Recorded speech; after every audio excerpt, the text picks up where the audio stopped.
All right, so now I'm at the tail end of the drawing. I just did a couple little tweaks here and there. I worked on the lips a little bit. I just readjusted some of the lighting here. I noticed my cheekbone was a little too high and this one was too low, so I moved this one up and pushed this one down just by adding more. You can see a little dark line here. I just took the same color and just drew a line straight down. That's enough. I'm going to leave that. I don't have to fade it in. I'm just going to leave it as is. And I noticed that the shadow here was a little higher and closer to my eye than I thought it was. So I just made those adjustments there. Now I'm starting to think about in the head. I'm going to treat this part separately, but within the head area, I'm looking at the hair now. And when people start drawing the self-portrait for the first time, they think about hair as these individual strands, and if you just draw a million lines, you'll get something that resembles hair. That's not the case. What you want to do is you want to look at your hair and see how the light hits the head. So there's always going to be like a lighter plane on the side where the light is hitting, and there's going to be a darker plane on the opposite side. And then if the hair comes out here, for example, and it goes back in, this might be darker, because think of the hair as planes too, like a helmet, if you will. And think of those as planes. So you want to establish those planes and find out what's dark, what's light, if there's any variation of value. Establish those, and in some areas you can blend in. And then you can, and I talked about this before, but I soften the edge just by, what I mean by softening an edge is, so if I put on value, let's say I put value right here, right? I just did that. And then say I didn't want that hard line there. Let me just do that again. So I put value there. Sometimes you have to blow off the dust, but and I don't want that hard line there because my eye goes to the hard line, and I just want to soften the edge. You can just get your finger and soften the edge. You can pull down, you can pull up, and then you pull across, and that definitely softens the edge. And then it becomes fuzzy, it becomes blurry, and then your focal point comes down here again. You may want to keep it like that. You may not want it to be like here. There's a combination of both a hard line, but it's still a soft edge, so your eye doesn't get stuck there. So there's a lot of kind of going back and forth on the edge until you feel that it's right. Here I want a nice hard edge. Here I transition to soft edge, as I said before, because my beard kind of fades into my skin, so it's just easy for me to blend that in instead of having this defined line, which is rarely what happens. Other thing I wanted to say, hair. So now that I have these shifts in, these plane shifts in, and the color blocks in, then I can go on top and I can get some kind of a light value. I think I'm going to get, there it is. I've been looking for this. This color here, and I'm just going to look at my beard, and I'm going to like find a few hairs that are lighter in value, and there's like a little straggly guy down here. And just by putting a few of those in, not too much, just like a hair here, a hair there, it starts to resemble detail of what people call detail. So just do a little bit here and there, and just don't go overboard, because then it becomes about this perfectly groomed beard. I don't know, this looks weird. So most of it's done. I'm just kind of throwing on some accent hairs, I guess, if you could call it that. So some of these hairs, which is nice, they're like wild hairs that go off into the ear, and they don't follow the grain of the hair, if you will. So they're kind of fun to put in. Just gonna kind of throw in a couple here. So you can see that I'm putting a few of them in. Nothing major. And if it's too much, like say you do a hair like that and it looks a little illustrative, it doesn't soften it. And it will kind of like fade back in space, and then you can put something on front of it, and that might work. But if it becomes too much, it can kind of get away from you. So you can kind of see I'm just putting a few in here. There's this light little moment right there, and then there's a white moment here. So I'm putting some of those hairs in. I guess you can kind of see it. And I don't like to spend too much time doing this because, again, you can get like just lost and you forget about the drawing. So you always want to kind of step back and check it out. Now in my beard, I have a lot of white kind of gray hairs popping out. This is where I can start to use my white charcoal.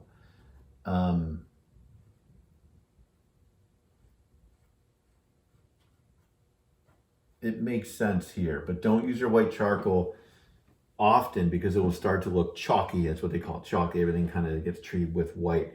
You want to use these, and I would refrain from using black. Unless you really need to use black, you can use the vine charcoal black, but that's it.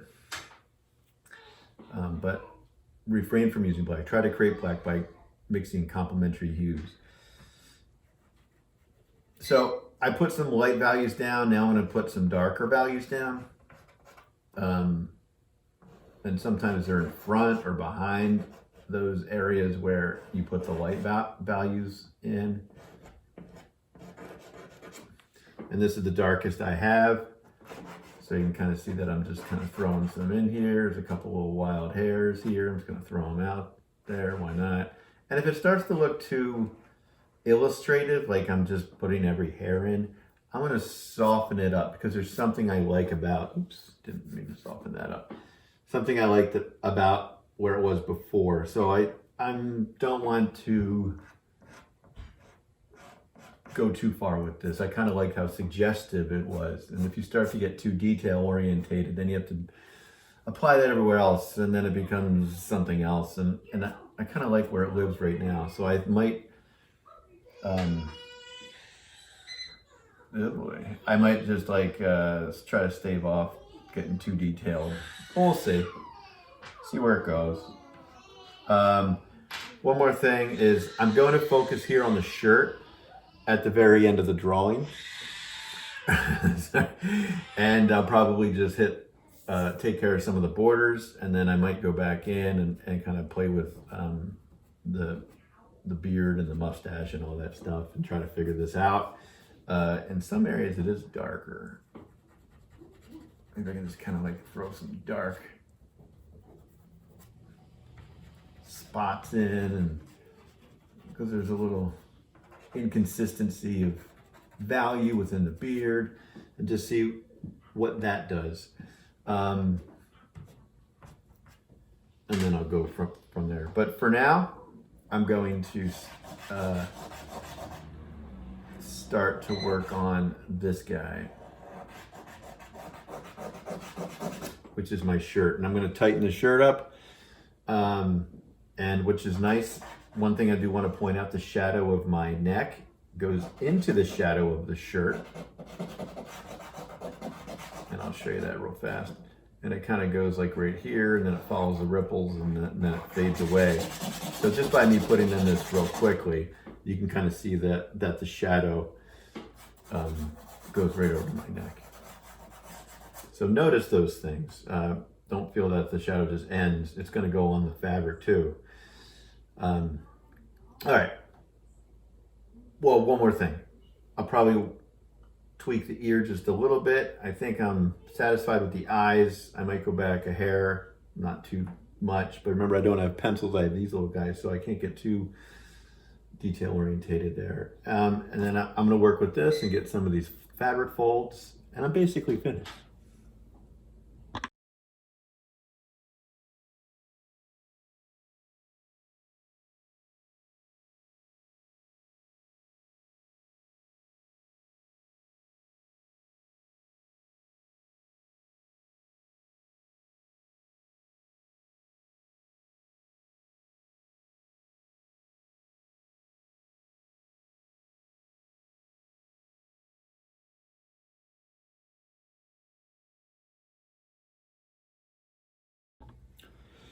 All right, so I feel like I'm pretty close to finished here.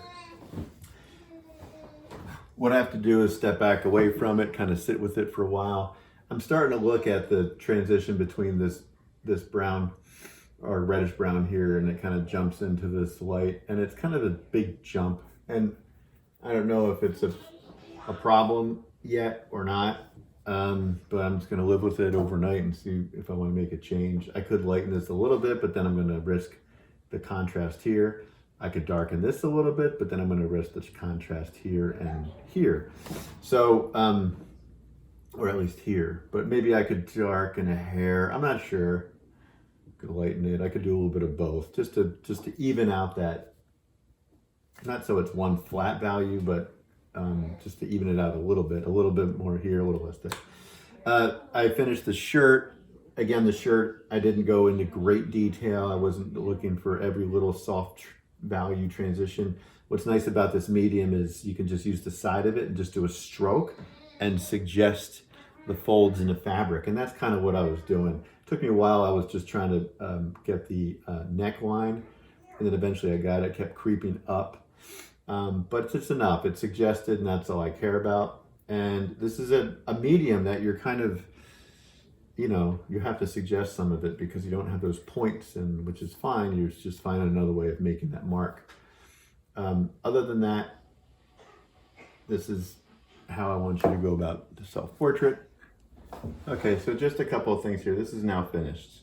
What I've done is I just sprayed it. But before I did that, I added a little value here, lighter value here, and I put a little darker value here to somewhat make it appear more even. It was a little bit too dark here, and it just seemed a little too unnatural. So just by adding a little light here, putting a little dark here, somewhat felt like it evened out the tone, even though this is darker and that's lighter. And I still get my contrast that I needed here and then here. I sprayed it, and the spray does do a little bit to it. It does lift especially if it's a little windy outside, but it does lift the dry material off, and then it lands back on. So in some areas you might seem a little spotty. You can always go back on top and rework that area, and then spray again.